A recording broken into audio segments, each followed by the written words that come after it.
দুনিয়াতে যত অদ্ভুত অদ্ভুত প্রশ্ন সব আপনি মুসা আলাইহিস সালামের মাথা থেকে পাবেন। বিভিন্ন বিষয়ে আল্লাহরে প্রশ্ন করতেন। সাইয়েদনা মুসা আলাইহিস সালাম আল্লাহরে বললেন, আল্লাহ আপনি আমার এমন একটা জিকির শিখাইয়া দেন যে জিকিরটার শব্দ আপনি আর আমি ছাড়া কেউ জানবে না।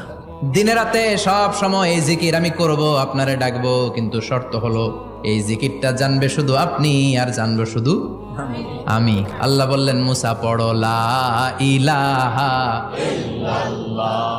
মুসা আলাইহিস সালাম কয়, মাবুদ এটা তো জাতীয় জিকির, সবাই জানে। আমি তো চাইছি এক্সেলেন্ট একটা জিকির, কারো কাছে নাই, শুধু আমি জানবো আর আমি পড়বো।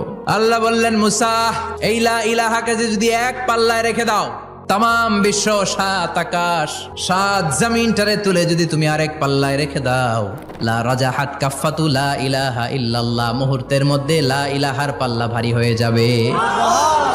ও মুসা, তুমি যতই এক্সক্লুসিভ জিকির চাও, লা ইলাহার চেয়ে দামি জিকির আমার কাছে নাই।